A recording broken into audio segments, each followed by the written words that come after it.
And the Hope Team has been operating for close to 3 years now.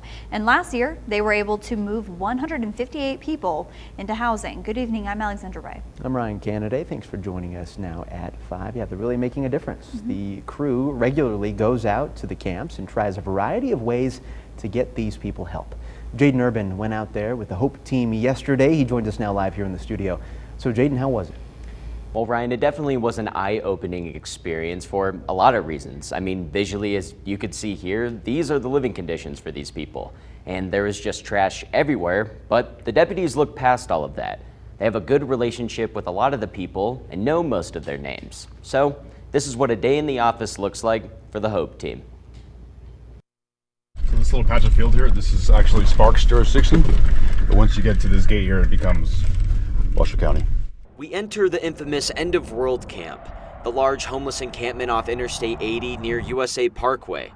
This camp is not short of controversy due to the size and waste that's scattered throughout the land and water. We first met with one man who's about to get his ticket back home. We made contact with an individual who has a friend willing to accept him in a different state. And so some of our requirements for that are to obviously confirm that information.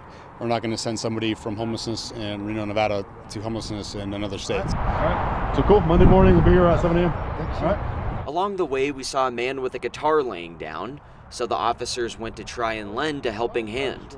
We are the homeless outreach team, so... Yeah, there's not a homeless outreach team. We're not in we have heaven or earth. And the deputies say they like to take a hands-off approach to those who are service-resistant.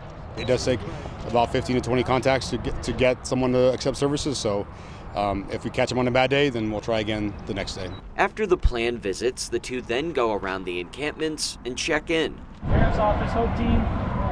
What's up, Kenneth? Anything we can do for you? All right.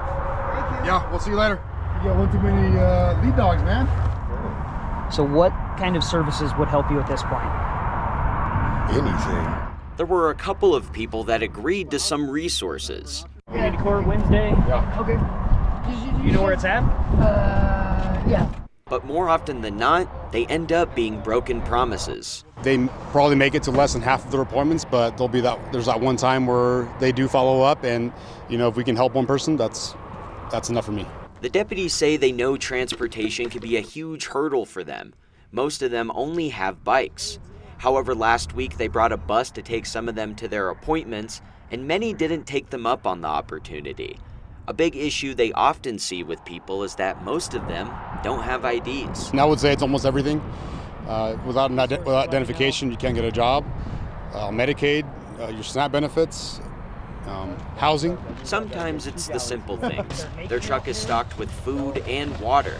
The deputies say it helps to build a better relationship with the people to try and get them closer to getting out. These are the things that make people open up, and if they're servant resistant, maybe they're like, okay, these guys are actually not going away. We're here to help. They're not arresting us. We're not putting them behind bars. We're trying to prevent this. And while it's a lot of work for the two deputies to try and remember where everyone's at in their stages, or what appointments they made, or where they may be at for their resources, they do have a new tool that does help them keep track of all of that. We have an application that we can get some more information, not only for ourselves, but for our case managers, so they can reach out to them, such as cell phones. If they are on Medicaid, they have SNAP, those types of things. So we have a new app, a database. Would you mind if we just collected information just so we have it all in our app? You mind if I take a picture of you? I probably look wonderful today. So. Hey. When asking questions like if they use drugs and alcohol, everyone said no. But the deputies sometimes see empty bottles or needles in their camp. They choose to not say anything in hopes it leads to a greater outcome. We do have the ability to investigate, but primarily we do have a hands-off approach as far as investigating crimes. And our job is to get them housed, not to arrest them or investigate them or make them feel like we're harassing them. And as we were leaving, the deputies make one last stop. They've been working with this man for months, but he's from an island called Chuuk and doesn't speak much English. He only knew his first name, but not his last name or a date of birth. And after finding someone who spoke his language, they were able to identify his last name and found out his family lives in the States. Hey, so also, I think we found out where your family is in Missouri. So we're gonna try and call them. What if we could get you back there? This is just an example of what one day looks like, but it's a rinse and repeat approach for the HOPE team to try and get as many homeless people into housing and starting a better chapter in their lives. Keisha in the jail. Sorry. Now, back in March, the camping ordinance was passed by the sheriff's office. Deputy Silva says it won't change anything as far as their approach goes.